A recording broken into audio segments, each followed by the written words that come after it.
There we go. Well, welcome here. We're going to talk about a bit about monasticism today because it came up last week when we were watching a movie. And yeah, we watched the movie. It's called The Island. So I can't remember. Were you here last week, Dagan, to watch that movie? No. And anyway, it's a movie about. We watched a movie about a Russian monk who's like.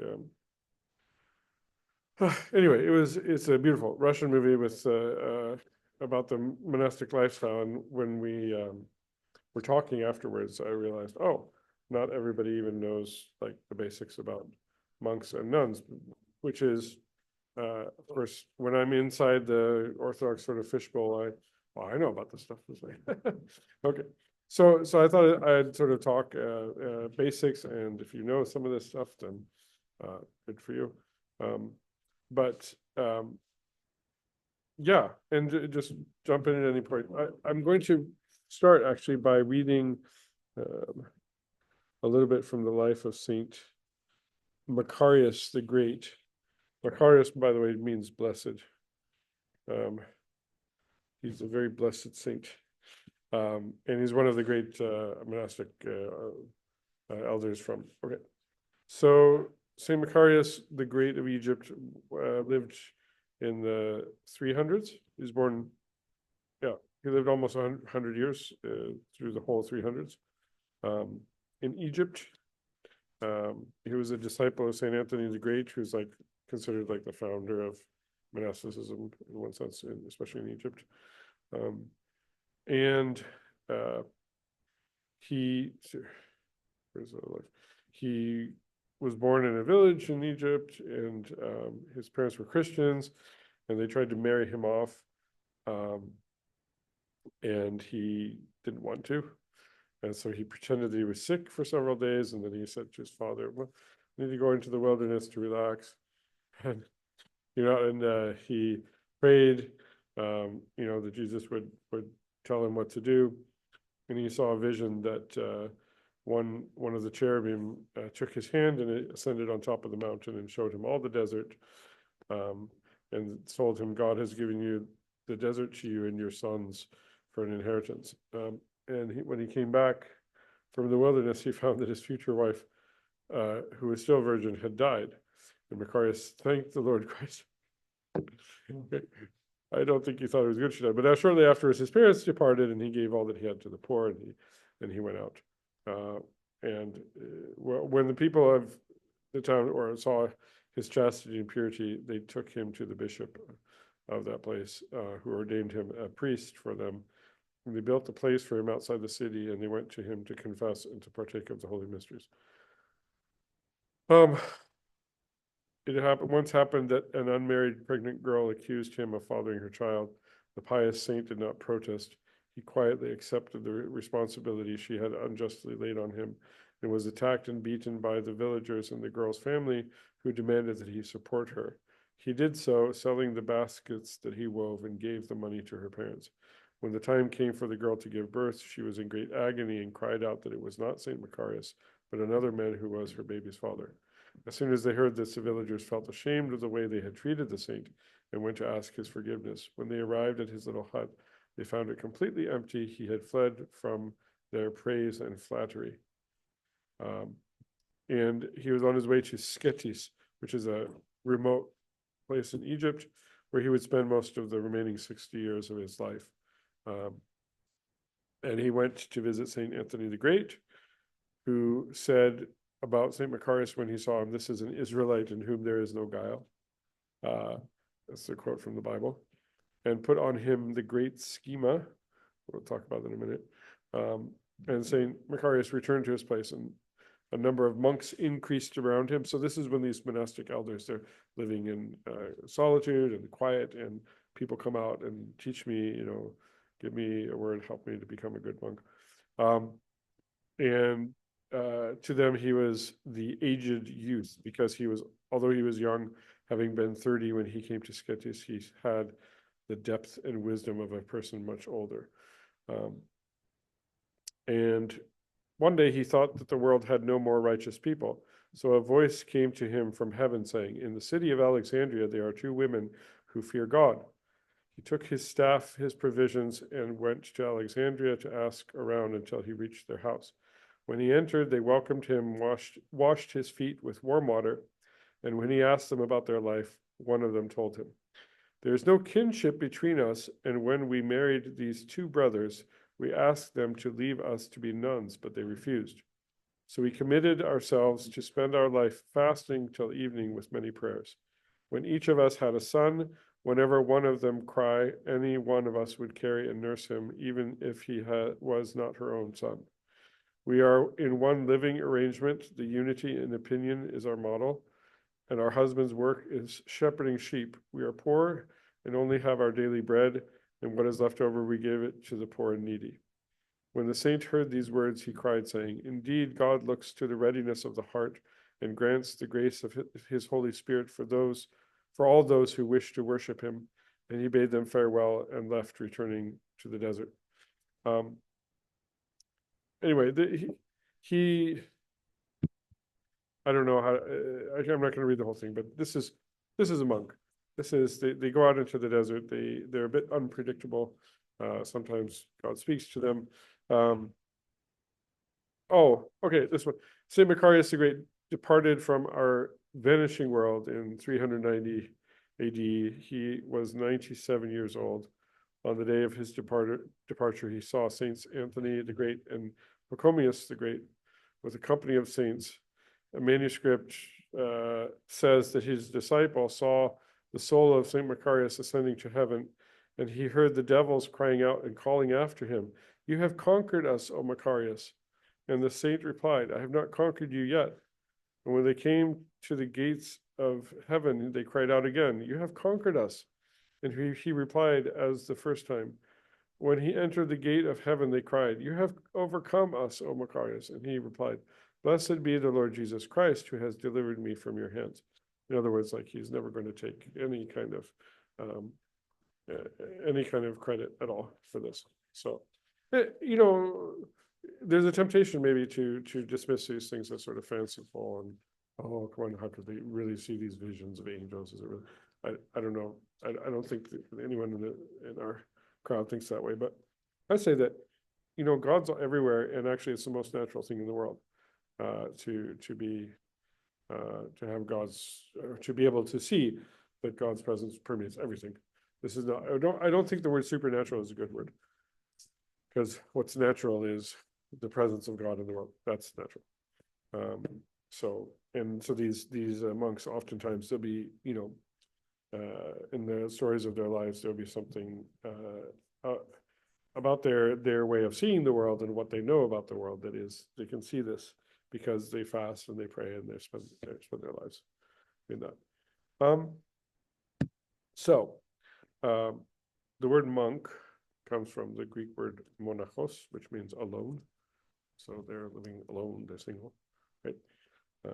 Women in the Greek are monarchi, but of course we say nun. And a lot of times in modern English in North America, we'll say a monastic, and that's sort of either one, right? Monastics do this, monastics do that. Obviously they're celibate, they don't get married.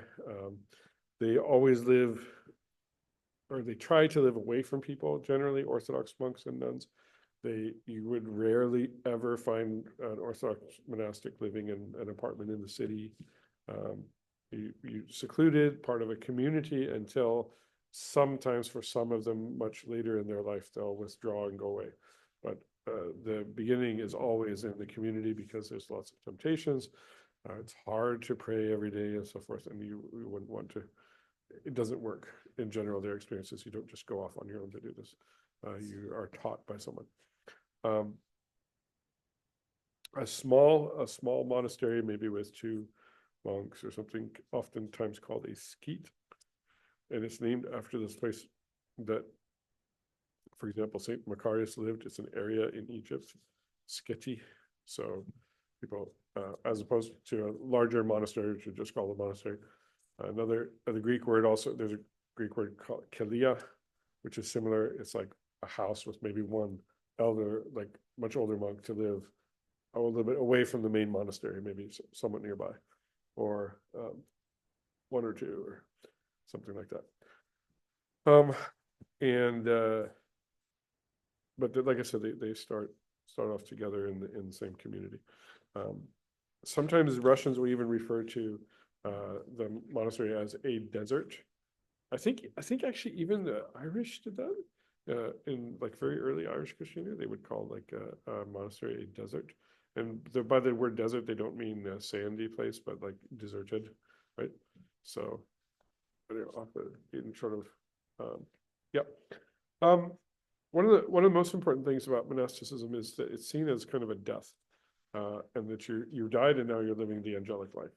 And so, I mean, they didn't always wear black because like black is pretty expensive up until very recently, but sort of very plain clothes, maybe dark gray, whatever. And you can see in this picture here. I'm going to share the screen with the people on Zoom there so that they are seeing what I'm seeing. Share. And one question I have is yes. about like family life for monastics. So say Yeah. they have parents, brothers and sisters, do they ever see or talk to them or no? Okay, so the question is, do they ever see their family and so forth? Yes and no. We don't have monks and nuns, as far as I know, where family is never allowed to visit. I don't know. Although in Mount Athos, which is one of the biggest, sort of most famous areas with like a few hundred monasteries, or I don't know how many exactly, women can never go to Mount Athos. But a lot of times they won't leave the monastery to go, say, to a funeral of a family member, but family members do come and visit. Some in normal monasteries, yeah, that would be acceptable. But they're pretty, you know, I imagine there are monastics who go visit their parents. I don't think there's any canons that say they can never, but they're, yeah. Even like a phone call, probably they must have like at least that thing. Depending. Depending. On Mount Athos, the one of the monasteries I was at, there was an American guy. So the Greek guys generally don't have much English at all, but this, he was explaining that he has. You always talk about a blessing. He has a blessing to do this, about permission, basically. His blessing to use a computer, but not the internet. Doesn't have a blessing to use the phone. And basically they want to be isolated, and the abbot has said this is better for you not to. So a lot of monks in other places, they probably have phones, or at least a phone in the monastery that, but they try to seclude themselves as much as they can for prayer. Just should not be distracted. Yeah, they like I said, it's supposed to be kind of a death of the individual, or not a death of the individual, but a death of your former life. I know in Sweden, when I lived there, there's a little monastery where it was two monks and a novice, or a person who was on his way to becoming a monk, called Johannes. And one day I asked one of the ones who is a monk already, a priest, Father Gabriel, oh, how's it going with Johannes? He said, no, Johannes is dead. So, but there's a new monk in the monastery called Isaac, because you always get a new name when you become monk, and they choose it for you. No, he's called, there's a new monk called Isaac. Yes, he chuckled. He felt kind of like he was kind of clever. He was like, nope, Isaac's dead, because he was happy that the guy finally been taught shit. So like, what part of the sort of aspect of death is the death of one's sort of independence. I was gonna go find this picture. Well, that's a good one. The death of one's independence. There you go. So in the monastery, you always have an abbot or an abbess, like the in Greek, Geronda is the elder. the word we get geriatric from, actually, Yeronda and or Yerontisa, and the Russians will say starets, say the elder. What do you say, staresh? Is starets in Serbian also? Yeah, but also the leader in the monastery is starets. Stareshina. So the elder guy in the yeah, Stareshina. So when you're in there, you have come to be obedient and you do exactly what you're told. That's at the core of monastic life. You're given a task. They always say, you have a blessing to do. I was at St. Herman's Monastery. This is in Northern California, men's monastery. And in the morning, we have breakfast and the kind of talking about what are we going to do today. And it wasn't really arbitrary, but the abbot would sit around and say, Father, you're blessed to work in the they have a bookstore, the press, and they blessed to go work in the press. You're blessed to go work in the kitchen. We have some cleaning to do in the church. You're blessed to go do that. There's no discussion. You come there to completely submit your will to the leader, and it's not just what work you're going to do. Also, they do, sometimes more fasting, more. I say, to grow. This is they'll confess most often that the leader of the monastery will be a priest that they can make confessions to, so he knows them, what they're struggling with, and he's their sort of father in Christ. Yeah, even when you want to become monastic, the abbot or the abbess has, you show up and you say, think maybe I want to become a monk. Okay, well, come for a month and stay with us. Maybe come for 2 months. Okay, after a while, you just seems to work for you. Now you can put on monastic-like clothing, exactly like the monks. But in North America, they often call this person brother or sister, Brother John. But they're not a monk yet. They could say, you know what, I changed my mind and leave, and there wouldn't really be any consequence. But they're living with the community, really. And usually it's at least 3 years, if not more. And when the abbot feels it's time, they say, I think you're ready to be considered a monk. Of course, it's that individual's choice, but to say yes or no. But you don't go to the abbot and say, I'm ready, let's go. So I was in Romania and I talked to a novice at this monastery. I said, so what are you finally going to be? Because I didn't know this. He said, don't ask me, ask the abbot. And we say that you're tonsured, and this means to cut your hair.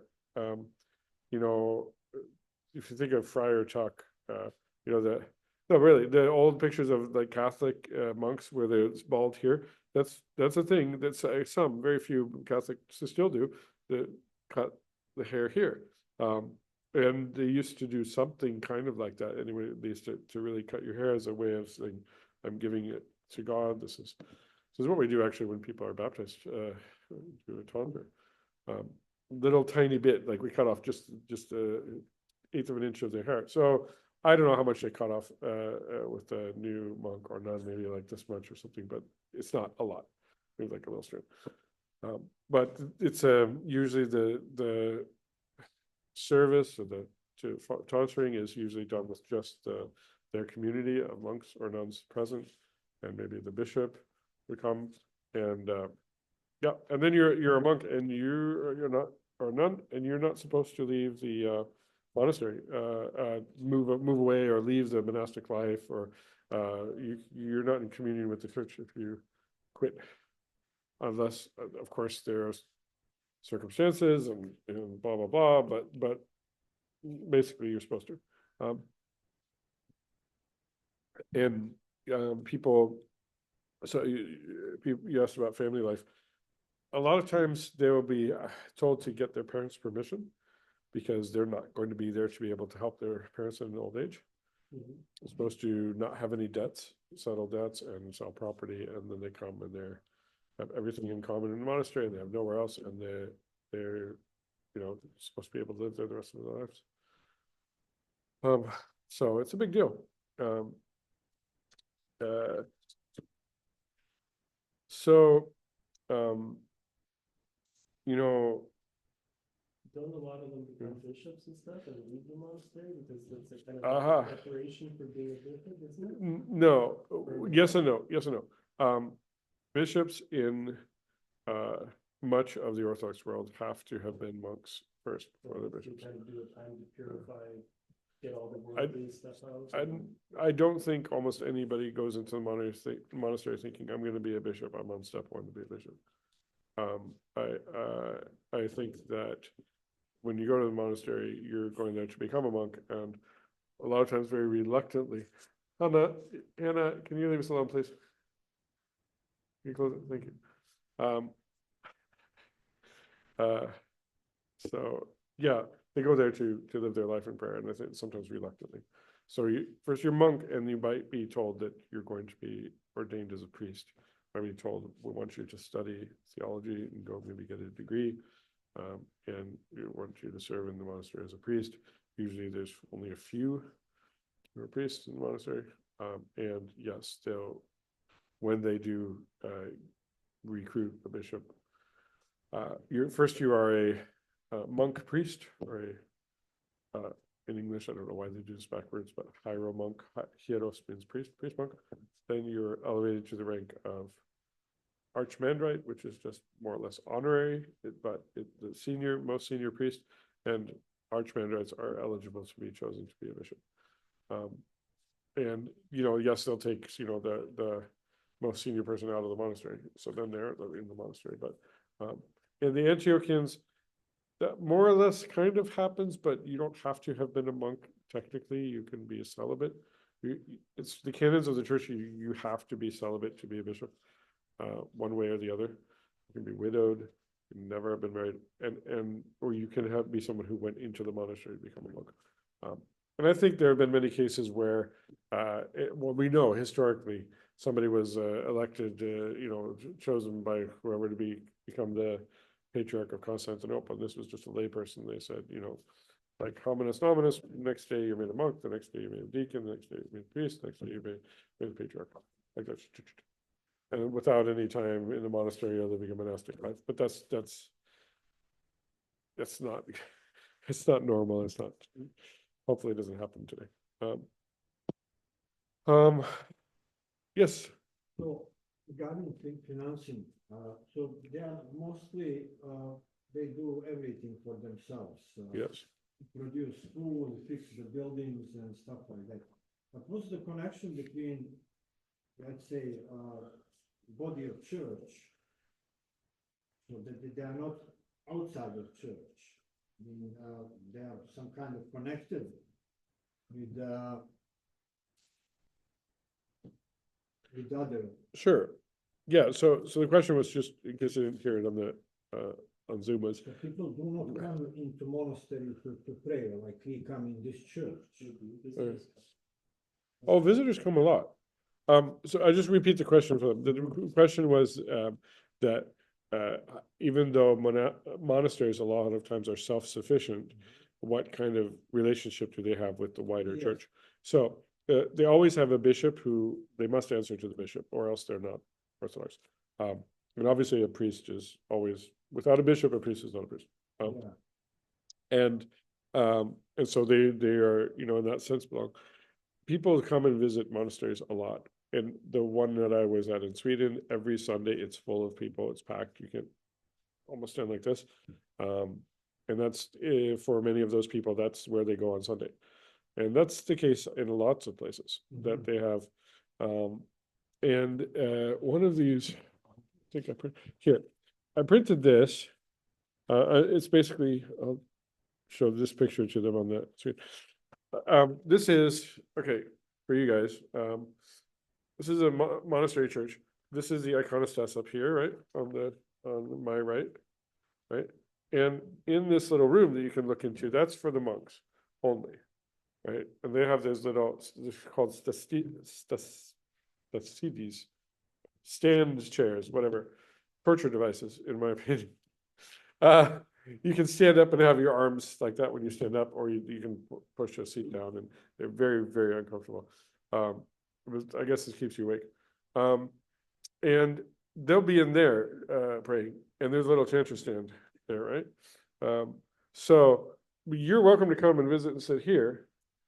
And they have chairs. A lot of monasteries don't have chairs anywhere. There's a story of a Greek church. They had a chair, one chair in the very back with a sign that says, "It's only for Protestants and pregnant ladies."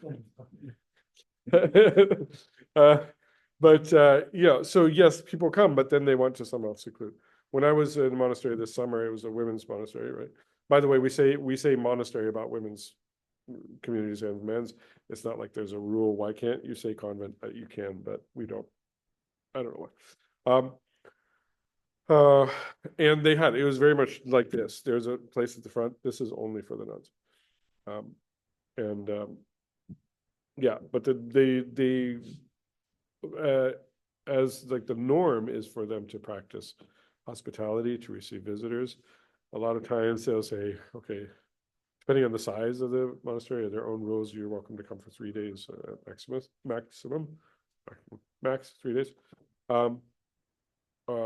Depends on their facilities. If it's a women's monastery and they only have one guest room in the same house as the nuns, obviously only women can stay a night as a guest. But they're expecting lots. Monastics, all these big monasteries, I guarantee, including Hilandar. This is a Serbian monastery, a very famous one on Monastics. You can show them. It's in Greece, but it's Serbian. Like they speak Serbian I'm showing the guys online here. This is Hilandar. And if you come to this monastery, the first thing they'll show you, please go in here. It's like a big, it's like this room. There's a name for it. I forget. It's a guest place. They'll have some tables, some chairs, somewhere for you to sit. They'll offer you tea. They'll offer you Turkish delight. If you call it Turkish, they'll throw you out. It's lukumi. Yeah, local. Yeah, and they'll offer you also arak, or it's not called arak in Turkey. In Greece, it's called arak. The drink. It's like alcoholic drink. They'll call it there. What do they call it? Anyway, if there's any Greeks watching, forgive me. But anyway, a little tiny. It's aniseed. Like ouzo, you mean? Ouzo, yeah, ouzo, ouzo. They give you a little bit of ouzo, tea. Look at me, maybe something else.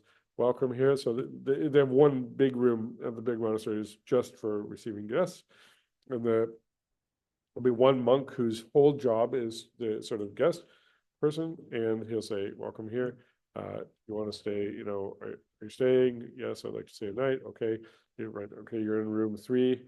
A lot of times you have a room with 3 or 4 cots, and it's very basic, and you share with the other pilgrims, and you are expected. You're going to come to the church services. You come there to pray, and in Assos there's 8 hours a day of church, and you like, I don't know what they'll yell at you or something, but that's the expectation, is you've come there to pray with them.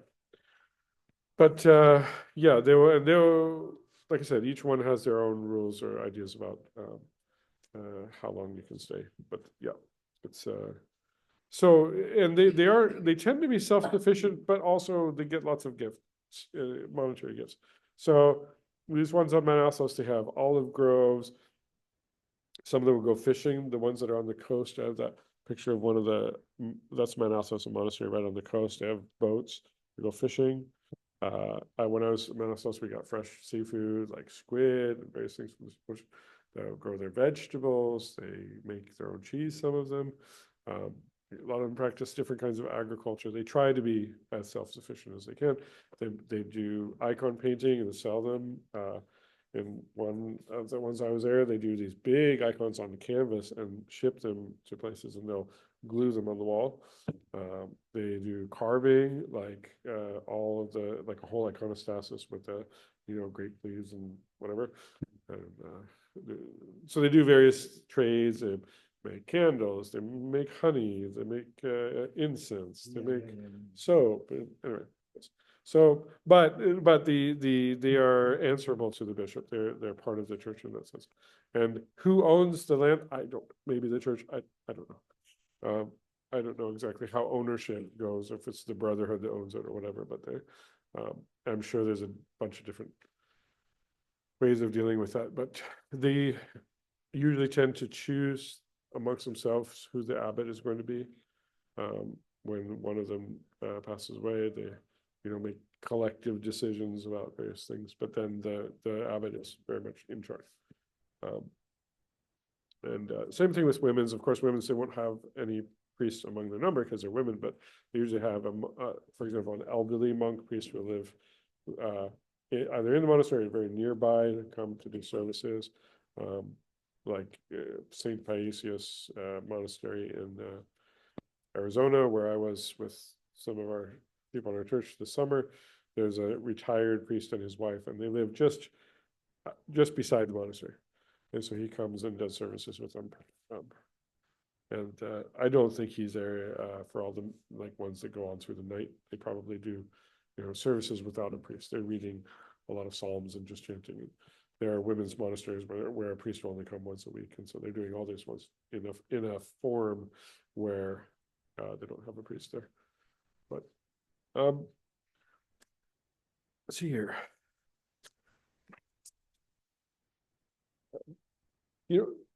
I kind of asked myself, what's the point?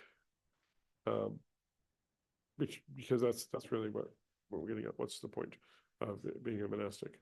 And the point is to confront the sin inside yourself and to confront your own passions. And monastic life is there to provoke, really.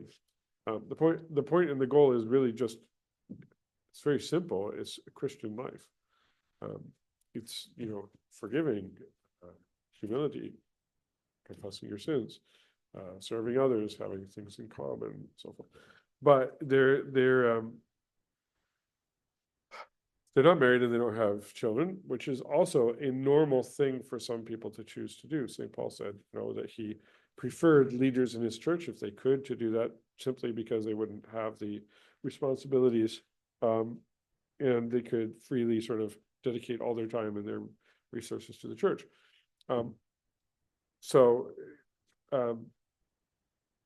Living in a household and being obedient to the leader of the household, it's just a Christian thing to do.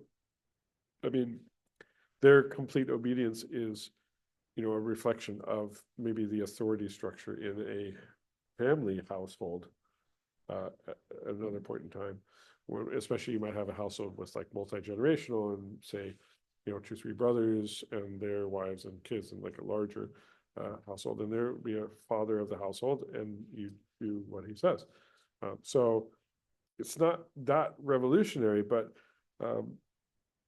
when you live in close quarters with the same people day in, day out, and you're sitting in those little tiny spaces sometimes and chanting, and you have to listen to this guy read the psalm, and he doesn't sound very good when he reads, and day in, day out, it's going to wear on your nerves. Oh boy, is it going to wear on your nerves. This guy doesn't bathe enough and use deodorant, and this guy is always complaining about something, and so on and so forth. So the community life is actually, they're grinding down all the hard parts of making the rock smooth, in a sense, right? They're saying, forgive me a lot. They're confessing their sins to the abbot a lot, and they're and you're working away your passions. So the one thing that might stick out in the mind of people, wow, they don't get married. Wow, that must be so hard. They don't have a spouse. That must be so hard for them. Maybe and I imagine that some of them do struggle with regretting that decision or lust, something like that. But I think a lot of the other challenges don't really leave that much time for some of them.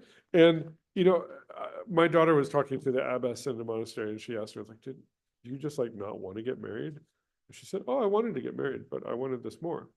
So they're not people who just don't have any normal feelings like that, but they've chosen something else. And so I don't know. I personally, it's not so much it was a surprise to me, but it was sort of that's not the main sacrifice. The main sacrifice they're giving up is their independence. and there's sort of space and privacy. I think usually, pretty much always, I have a room that's just there. So almost always have. It might not be big. That's just their room, and that's really is their space. But that's about as much privacy and as you can get if you're a monastic. So. Yeah, and they just pray. They're filling the world with prayer. Like some people said that if there were no more monasteries, that the world would disintegrate because they're praying for the whole world. They're filling and it's not just that they allow people to come there. The reason that people want to come there is because there's just such a potent, it's like the smell of incense, but in a spiritual sense, it's just so calm and quiet. When we got to the monastery this summer. So 16 of us, and I was driving in the van with some very boisterous young boys, 12, 13, 14, I don't know if any of them were 12, but 15, and they were so loud. I was like, guys, I can't even quiet down. Oh, okay. And we got to the monastery, and they all got out. They were kind of a little bit shy, and the sister, who's like the guest nun, she comes out. Oh, welcome here. It's so nice that you came. We've prepared some dinner for you. We already ate and finished our prayers for tonight, but take your time and have your dinner, and then it'll be time to go to your room for the evening in the boys' room. And okay, follow me. If you need to wash your hands, and we'll see you in the dining room. And then she said, Father, go ahead and bless the food. They're all standing there like soldiers. And we sat down to eat, and when you eat with the nuns, which we did all the other meals, this meal they had already eaten, they saved us dinner. But we eat with the nuns, someone is reading patristic readings like Lives of Saints or homilies by some monk or whatever. As you eat, they're reading the whole time. There's really almost no conversation, or a little tiny bit. It's like, give me some more of the olives there. That's about as much conversation as you can have. But this time we didn't have that. We were just sitting there, so we could talk. It wasn't like and it was absolutely. It's like, guys, you had so much to say 5 minutes ago. What happened? And they said, it's so clean in here. Everything's so clean. And the walkway, they have like gardens, and the bush is like perfect. And there's little pebbles here around and not a single weed. And the bricks on the walkway are perfect. They're just immaculate. Because these monastics, they do everything with precision, just beautifully, quite precise. There's no detail that's too small. When they paint icons, because their notion of obedience and precision is, no, I have been taught that you must paint exactly like this. He showed me, the teacher showed me to paint like this, and this is the way our abbess is to paint like that. Nobody comes on, well, I don't want to do it that way. I like that. Look, I'm an artist. Look at me. Like, they don't do it. It's precision. These monasteries are so beautiful. Everything is in its place. No mess. No dirt in the corner. Nothing. It's great. It's really funny. So if you want to shut teenage boys up, take into the monastery. But I did not think that the young people would be as happy about being there as they were. They were so like, this was amazing. They loved it. Even the knuckleheads, who are not like, all the comments and jokes they're making in the car aren't all G-rated, right? I mean, these guys are teens. They loved it. It's just so much prayer and so much love and quietness. These nuns are so sweet. Like, okay, I'm going to take you on a tour next day. I'm going to go see this. Like, so, yeah, it was really, really special. That's one of the things that is the point of creating that space for people to come and be blessed. And that if you have that space and that discipline, then you're able to pray so much easier because you really pushed out cultural distractions is the word.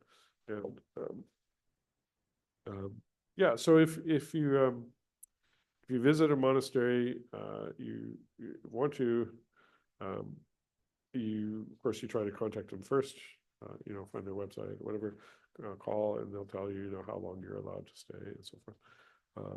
And you kind of say, I want to ask a blessing to come. Depending on the size and how many visitors and stuff, they'll say, yes, the abbot or the abbess gives you a blessing to come. Especially if you come with a group, right? They want to know. And there's always gonna be a dress code. It's gonna be very moderate, like very modesty, full length, everything, you know. But they'll have a thing. You must wear this, you should not wear this, you should wear that. When I read through the rules, if you come and you're a priest, you are expected to wear the full everything, which is a lot of Orthodox priests have this hat, which I never use. It's like a stovepipe hat. It's called the kamilavka, and you're expected to have it. And if you don't have one, they'll give it to you. So when I came, she said, "So Father, just don't. We have a kamilavka. If you don't," I said, "I have it in my suitcase." Okay. It's like on arrival is one of the first things she wanted to say to me, because the next morning at 6 or 7 in the morning, it was time for our service, and we up at the very, very, very front, like 2 meters away from the iconostasis, they had these stasidis for priests. So the rest of the people are in the back. Then there's the areas on the sides for the sisters, and beyond them, there's like pillars right in front of the iconostasis and some seats for the priests, right? And so they don't want this. They have these little instructions hanging from the seat there for the priest. So you think you're in charge or a big shot there. They're so sweet, but they're like, "Father, I just wanted to, show you this little instruction. In case you have any questions, just let me know." And it's like, you have your hat on here, you take your hat off there, you stand up here, you sit down there, you take your hat, like bit by bit. Please don't turn around and look at the nuns, like, yeah, out of modesty, like they're not there to, and when you come in to venerate the icon, you go up to the very front, you're not venerate the icon, then you leave, like, everything is a place for everything and everything in its place. So they were so kind and lovely to us, but they will show you their rules and their expectations, and then you're welcome to come. It's they'll give you a very, very, very nominal amount of work to do, and usually only if you ask, really, will they. I mean, theoretically, they could say, "Oh, we'd like you to work and contribute," but I was at St. Herman's Monastery, and I said, "I really do want to help." And so I followed this monk, Moses. It's funny, he's a black guy called Moses. And I don't know how he's doing, but anyway, he's a lovely, lovely guy. He was a cook. And so I helped him cook, chopped onions, whatever. And they wouldn't have made me do anything, but yeah. They rebuilt a fence when I was there. Oh my, wow. In Alaska and Yeah. Yeah. Yeah. Like a stone fence with a little bit of mortar. Wasn't even nearly enough. And then they Wow. shook their heads at what a terrible job. Okay. They can be eccentric for sure. For sure, eccentric. Like, yeah. They can be like you might overhear sometimes the abbot telling one of them, no, stop doing that or whatever. They can be rather curt, but it's not a bug, it's a feature. They're it's yeah. It's good to, like I said, you're expected to attend church, and they'll tell you to. It's good to make a donation to the monastery of something that's roughly the equivalent of, say, a stay in a cheaper motel. You'll probably be staying in a room with 2 or 3 other people, maybe. They rolled out the red carpet for us priests when I was there. Like, I got my own little one bedroom apartment, basically. I was like so spoiled. But anyway, we do want to give a donation to say thank you after the stay. A lot of people give quite a lot of money, to support the monastery. So that's good. It's up to you to make sure you're not giving too much money. Thank you for your hospitality. And yeah, that's monasticism. And the schema, right?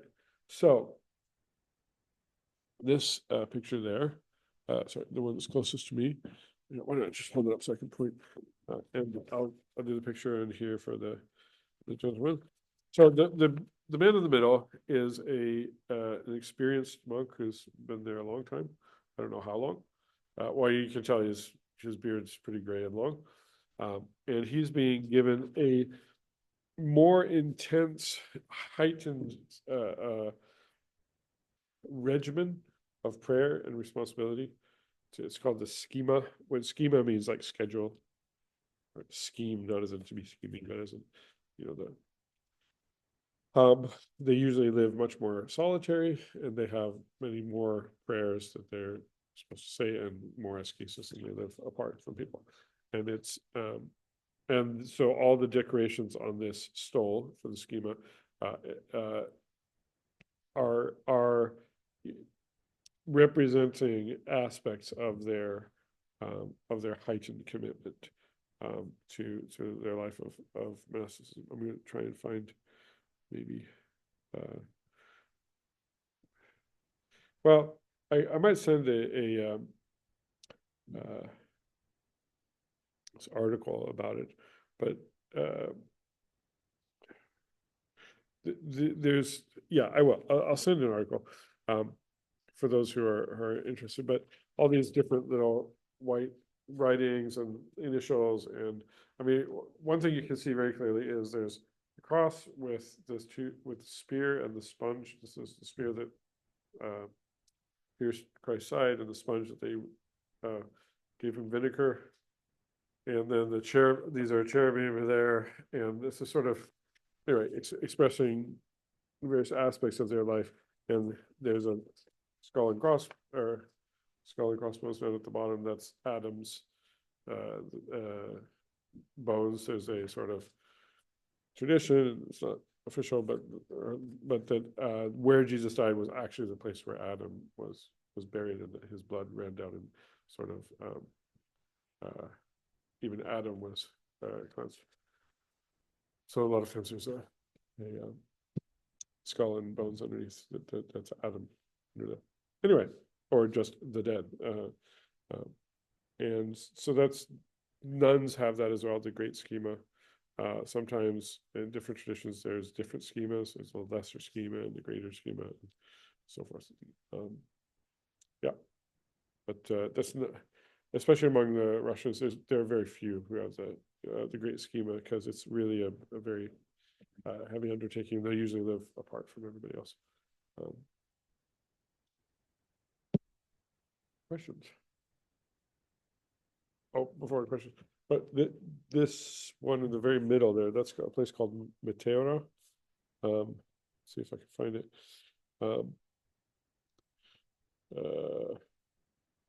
Where is it? This is an area in Greece where monasteries are built on top of mountains that are sort of like pillars. I mean, I guess you climb some staircase to get all the way up there. Yeah, there's, I don't know how many there are and how big the area is, but I've never been there. It's really sort of special way to be secluded from the world. And then the one by the water there is Mount Athos. You know where this one is? I just Googled and found that one. Florida, it's so familiar. Yeah, okay. Greek Orthodox monastery in Florida. The Slavic Orthodox. Yeah. That's like a NATO. The star on the, symbol, yeah. okay. It's really ugly. I don't know why they Okay. do this. I will show you guys what they're talking about. Like that. It looks familiar to me, having This I've one. seen it on a floor somewhere, just So- like that. So Diana says this looks like NATO on the floor. Damn, Yeah, great. it's just, yeah, Serbians aren't crazy about NATO, for sure. With good reason. So, yeah, no, I don't think it's NATO. Just a star. Yeah, it is a little bit striking in the picture, sort of.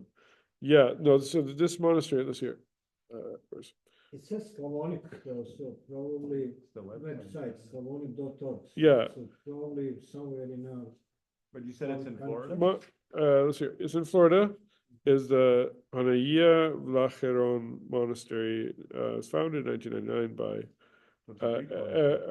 Elder Ephraim. it's the other Ephraim, but I think that they have sort of the Slavic tradition. Um, yeah, I'm not going to take time to read it here, but they call it the Slavic Orthodox Vicariate, which tells me that they're like under the Greek.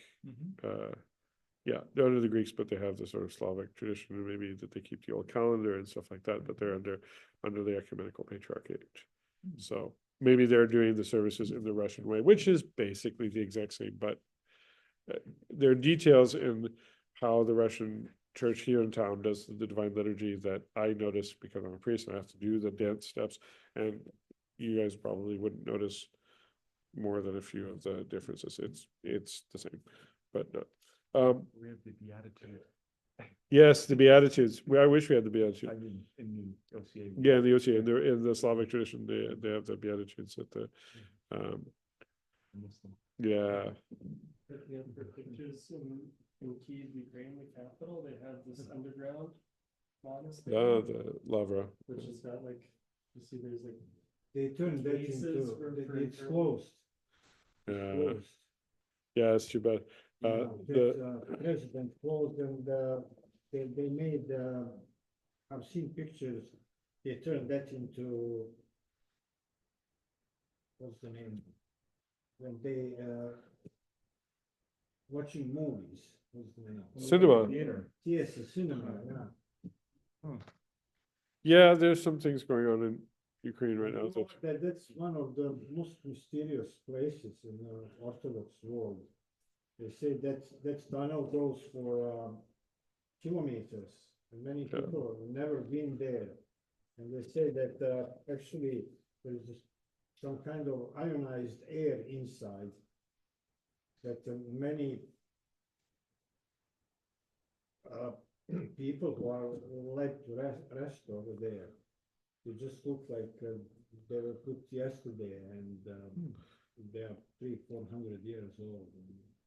yeah, I've seen that, like, and there's also these areas of seclusion where people voluntarily, they would go for like weeks, and they'll just go and do prayers, and it's like kind of totally closed off, right, and it's very small, so they're kind of like huddled in there in their little area in the Chamber, wall, right? And they're going in there to be totally disconnected from any like, no sounds, nothing to see, there's like, all your senses are completely disconnected from any outside environment, right? Yeah. It's just they go there and pray and pray and pray. Yep.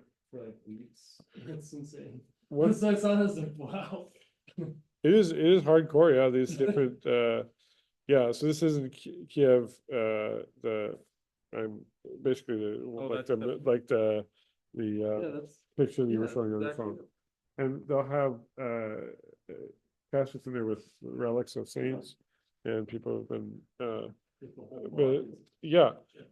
So I know of people who went to visit this and places like this during the Soviet Union, and they'd be walking there, and the Soviet atheist, tour guy is like, oh, this is the old superstition, whatever.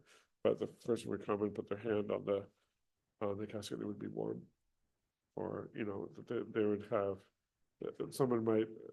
I knew my icon teacher kind of stepped away from the group, and the tour guide babysitter wasn't looking and went off to see something that don't look at that, it's too religious, and venerate the icon or venerate the relics or something, and then get told, hey, come back over, we don't do that. But yeah, these are very, very holy places with, that's the thing with monasteries, that they make the space holy by their prayers and by their lives. I mean, so the one monastery I happen to have spent a lot of time on it, or a couple weeks on Mount Athos. It's because I traveled with one of our bishops, Bishop Nicholas, who usually goes there for 2 weeks between New Calendar Christmas and Old Calendar Christmas, and celebrates Christmas there with them. So as a seminarian, I got the chance with other seminaries to go with him. And up at the front of the main church it's the name of the monastery is Xenophontos. There's a very large icon of Theotokos, like we're talking like this big. And it's an interesting icon because it wasn't in that church until one day it just was. It showed up out of nowhere, and there it was in the church. And they're like, okay. And they heard pretty soon that there was one who was missing from the monastery on the other side of the peninsula. And they thought, is this your, is this your icon? Yeah, this is our icon. So they took it back. And it not long after that, they showed up again in the church. At the third time they got the hint. They're like, okay, this icon's supposed to be here. So every year the brothers from the monastery it came from come over and they celebrate a liturgy or something with this icon. But it's known to be miracle working. People pray and they receive answers to their prayers, and they'll send like a gift. And one thing is people send necklaces, and so they'll have tons of these necklaces sort of suspended across the front of the icon, like you can see the face. But people will send like a medal that they got in a war or something, because they took us, they prayed to her and they survived the war, and they'll bring their medal and give it, and they'll be hanging off and they have to take some away every once in a while because so many more people send. Things like that happen in other places as well, but in monasteries, this is a gathering place of Christians, and God, they've turned to God with their whole life, and God answers that and responds to that. So, but this, by the way, I believe this is Metropolitan Jonah, who's in the Russian Orthodox Church, Rokar, that he would have been the one I think he lives at Jordanville, Holy Trinity in Jordanville, I believe that's where this is, and sponsored this father as a schema monk, and I'm not sure who this is.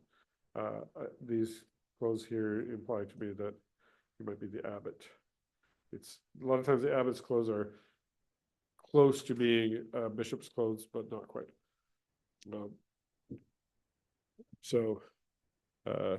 They're almost kind of sort of a bishop within the monastery, but they're not bishops.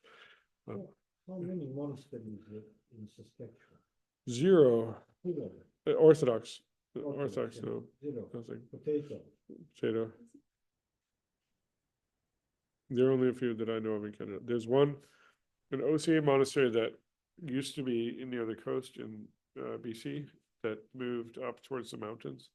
It's 3-4 monks, and they don't actually receive visitors. They're just secluded. I know there is one in Alberta, but it's only sisters are inside. Oh, I didn't know that was. Yeah. Yeah. Russian, actually. They're old calendar schismatics, yes. Yeah, it's really small. I saw on YouTube. Yeah. No, you're right. There is one there. Monastery somewhere north in Alberta. I don't know the name. Yeah. There's the Greek Women's Monastery in Quebec, and then there's Rodden as well, the OCA monastery In Rodden, Quebec.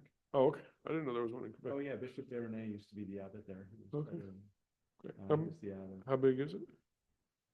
Oh, there used to be about 10 or 12 Okay. monks there. Okay. And then there's the Hermitage of the Annunciation in Nova Scotia, which does take visitors. Okay. Yeah. How many are there? There are 3 monks there. Oh, Right now. that's huge. Yeah.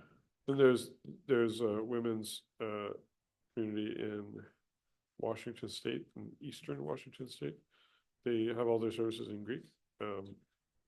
And there's the ones that this photo here with the fathers in front of the church there. That's an island outside of Seattle in Washington called Vashon Island.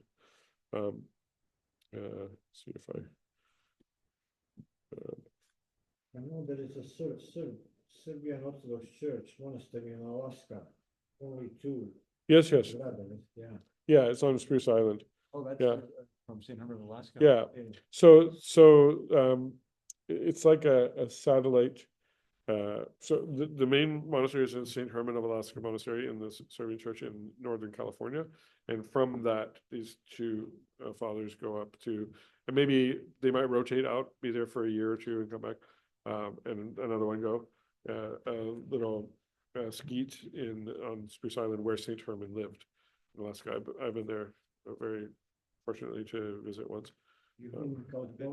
Both in California and Alaska. Yeah, my father comes from that city right next to Kodiak, and I've spent quite a lot of time in Kodiak. My family lives in Kodiak, so really? yeah. You've You've gotta go. To bed. Nice hair. Yes, we've been looking at these. It's funny. We've been looking at these guys with the black and white there, and I saw you come down with your, and I was like, oh, he's a schema. Like, nope. Well, He's- he was baptized at the monastery. yeah, I heard. Yeah. Yeah. Hermitage of the Annunciation. And your saint is a monk, right? Gotcha. His godfather is now a monk. Okay. Yeah. So anyway, these fathers are there in front of the church there in Vashon Island. And the one with the staff is Abbot Trifon. So they get that's sort of almost like a bishop's staff that he's holding there. It's not quite a bishop's staff. So the abbots and monasteries are close to being bishop. Anyway. Any other questions? I was curious about something. Yeah. That stood out to me in that monk story that you read. Yes. Where he was being like, what's the word? This girl was saying that it was his child or whatever, and he just kept quiet about it. And then kind of similar thing with, I think, Saint Vitalios. Yes. Where there's like, oh, he's sleeping with these prostitutes and they're making these accusations. Yeah. It's interesting to me that they wouldn't defend themselves. You know, they just kind of let it slide. I think on the other side of that, when everyone felt bad for, I forget this monk's name. Macarius. They're like, oh shoot, we messed up. We were pointing the finger at him, but he didn't actually do anything. And then he left because he didn't want to get the praise or the apologies or whatever. That part I can understand, where it's like more of a humility. I don't need the spotlight on me to show how like holy I am. It's like, but the other side where it's like, they're actually making false accusations. I'm curious, just like your thoughts on why they wouldn't defend themselves. Well, I do this all the time. No, it's very eccentric. It's an opportunity to really tame your ego that wants to defend yourself and insist. And would they have listened if he protested? Really, it's a really good way of providing them with an opportunity to be humbled. That this is a little bit of a fool for Christ type thing, where they just, sure, fine, yeah, I did that, and then eventually they'll see it and they're like, wow, we were. It's a big learning opportunity for them, right? Lots of monks do similar things, where you have a monk who Saint Simeon the Stylite, and stylite means it's a pillar, literally a pillar, and he's lived on top of the pillar. And he didn't go down. And that's where he lived and slept and sat and people would come and talk to him, and he would give them spiritual advice and yell at them because they're sinners. I mean, they're very eccentric people. And the bishop came one time and wanted to test and said, "You are not a real monk. Get down here right now. You're a fake. You're a phony." I don't know. Yelled at him for something. He came down right away and made a prostration in front of the bishop. And bishop, okay, you're legit. Go back up. Similar thing with Saint Moses the Black. He was told he was going to be ordained a priest, and he came to the church the bishop yelled at him, "Who do you think you are? No black people allowed in here." Like yelled at him, says, "Get out!" And he walked away scolding himself. Who do I think I am that I would be able to be ordained? I'm not worthy, of course not. Went and got him, pulled him back, said, "Okay, yeah." So I mean, there's another case of a woman who went into a men's monastery to live as a monk, to get away from the world. I don't remember why. She went with her father But then anyway, she ended up being a monk, somehow convinced, that she was very useful and anyway, she pulled it off. Until she had to go travel with another monk and stay at an inn for the night, and the young woman there had gotten pregnant by her boyfriend and accused this monk that said that he was the one, and so he was told, okay, you're out of the monastery and you have to help to raise a child, and you have to take responsibility.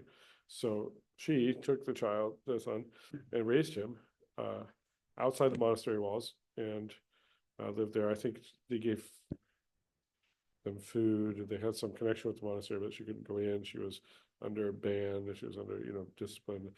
And again, they always thought it was a man the whole time that he was raising this son, until something happened when, like, similar to the story where the young one was forced to admit that it wasn't. Oh, no. So this woman who was thought to be a monk raised a child, eventually was allowed back in. She said, I repent, I'm sorry, and went through penance and was allowed back into the monastery, and the boy was also raised in the monastery and became a monk. And then finally, when she passed away, they go to prepare the body of this monk for a burial, and they're like, what is going on? And okay, well, that person obviously could not be the father of a child, right?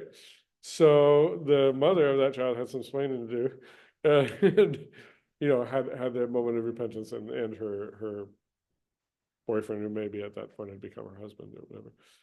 So yeah, there's many of those. I don't know if that answers your question. It's a extreme form of ascesis to really tame your pride that wants to defend yourself.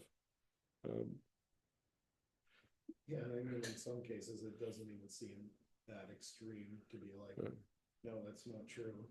You know what I mean? You're just like, you're making an accusation, Right. like, I don't know if they just like, they're like, yeah, I did it, or if they just like humbly accept whatever they're accusing, Yeah, maybe just sort of, forgive me. You're gonna say forgive me even if you Right. do something. You're not required to do that, but I think it's interesting to just say, I'm just not gonna, everything that I needed, God can give me anyway. It's all gonna be okay in the end. My main goal in life is to repent of my sins and to be cleansed from my passions. And now I have the opportunity to just keep my big mouth shut and not get, because there are some people who could say very dispassionately, no, that wasn't me. And there are other people who get very feisty and angry and pushy and so forth. And what happens when they don't believe you? And they're, well, how are you gonna? There's no paternity test back then, so it's your word against word. And so, people get really angry and bitter and go around cursing those people in that village. They're just so awful, and look what they did to me. And, that happens. That happens all the time. It's like, I don't need any of that stuff. I just need to trust God. So, yeah. It's a holy exaggeration. All monasticism is a holy exaggeration. So, yeah. It is funny, those stories. Another one of my favorite monastic stories is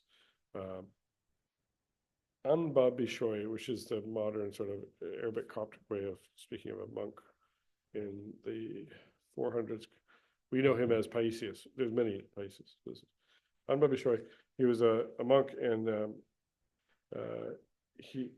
I don't know if you could really say an abbot. I mean, at that point, they weren't so formal, but it was a monastic elder, and a lot of guys came to him, wanted to learn from him out in the desert. And they heard him in his cave. Like, each one of them would live in their own cave, and nearby each other, and meet up for church services, whatever. And they heard him talking to someone. They heard someone in there talking to him, but he ever went in and out, and they didn't see anyone coming to visit him or anything. And they're like, what's going on in there? And they kind of realized, and this happened a lot in his life where Jesus would show up and actually converse with him. Um, and so like, are you actually talking to Christ in there? Yes. Are you seeing him? Yes. Well, can we, meet him too? Like, come on, help us out here. He said, I'll ask if you can. Okay. So he comes back, he says, yes, Christ, he will meet you tomorrow at sunrise up on the mountain. Okay.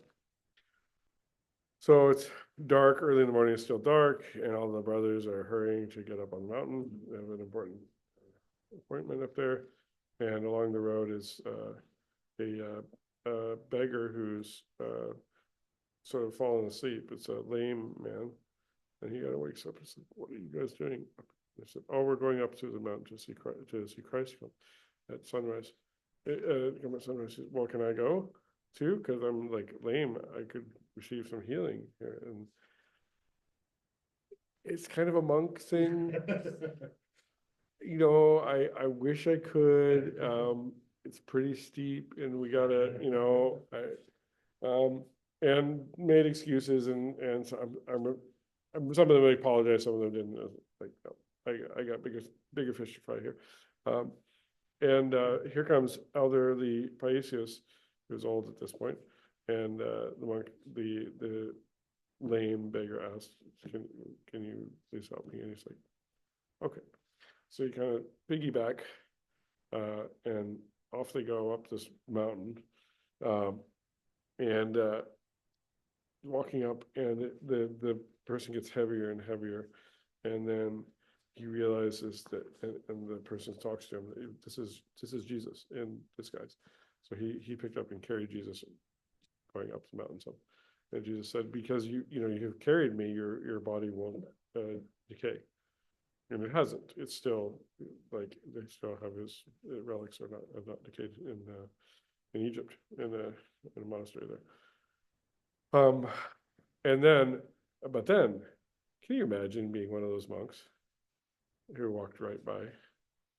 You asked to meet Christ, and he was on the mountain. He didn't say the top. He said, "Let they come to the mountain, meet me." That's a lesson they would stick with them their whole life for their salvation. You can save people by making them grief-stricken. Don't go around doing it. But like, really, people's sadness can. All of our sadness can be for our salvation if we let it. But that's unbabishoy is St. Paisius. Then there's a more recent St. Paisius, who was a monk who lived in Greece in the early 20th century. I think he might have passed away, say, in the 50s or 40s or something. Who's very, very beloved. He was canonized not that long ago, maybe 10 years or fewer ago. He's canonized. He's very, very beloved, and as a monastic elder. And I think some of his sayings and things were written down. I don't know if he wrote books, but there's a lot of his teachings that sort of are written down, and monks who were his, like, he was their spiritual father. They lived with him. They learned whatever. Told quite a lot about his. A lot of monks will have their own. They all say the exact same thing. They all have the same values, but they emphasize it in a little bit of a different way. It's a little bit different.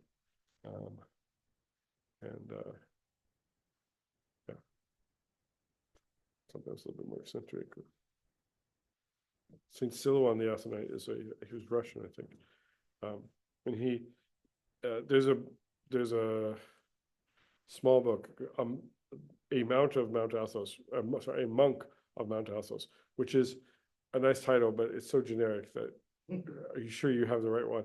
But there might be 3 books, I don't know, but this one rather famous. He was Russian, and his job was so they had people who came and lived at the monastery, not monks, who would work like in a workshop of some sort.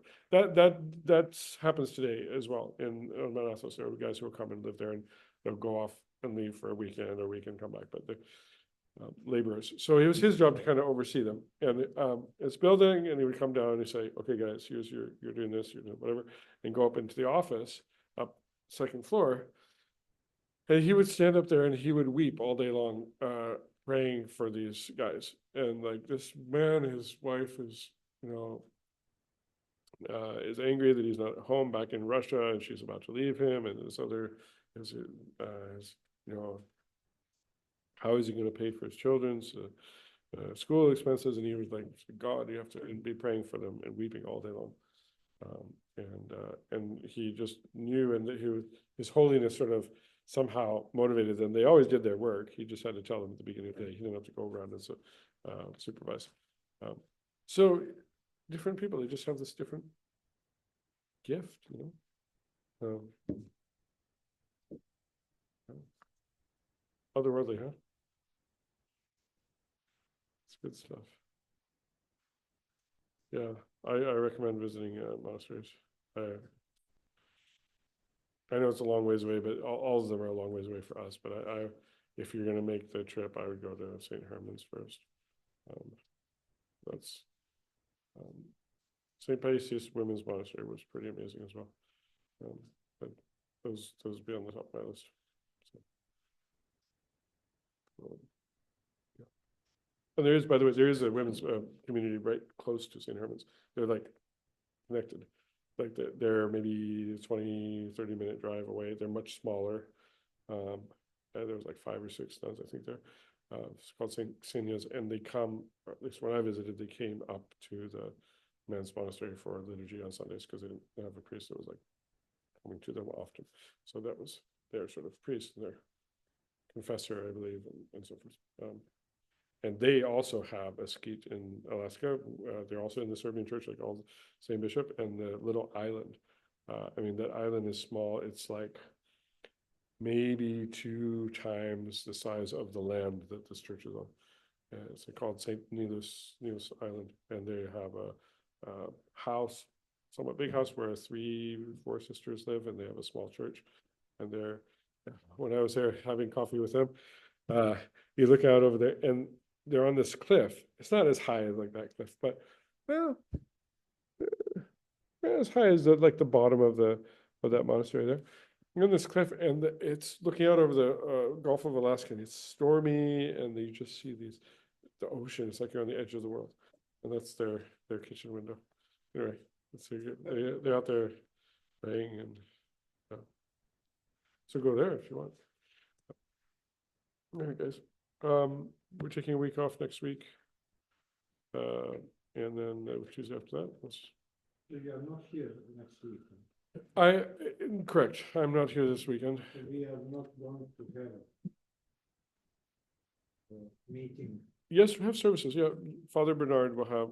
Oh, no, for this, yeah, I will be back, but I've said that when we have long weekends, on that Tuesday we'll skip a Tuesday. So I will actually be. I'll be driving home all day Monday, driving home with teenagers, 9 teenagers in my car. I will have ice packs on my head. And, no, but so we'll skip next Tuesday. Yeah, no problem, no Yeah.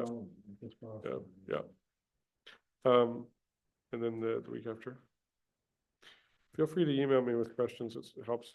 Sometimes we get to talking and we go off in this direction and like, oh, actually, we should talk about that, and it might inform what we talk about. Because I was more interesting movie, and then I read a book. It's a famous Italian writer called Umberto Eco. okay, Have you heard of him? The name of the book, that was his first book, The Name of the Rose. okay, Yeah, can you search for? sure. You know what? Umberto Eco. Okay, 1 second. I'm going to say, guys, maybe I'll close down Zoom and the recording for now, but then we'll talk about that. Okay. Have a good one. I'll see you guys in a couple weeks. God willing. Right. Good Bye. evening. Evening.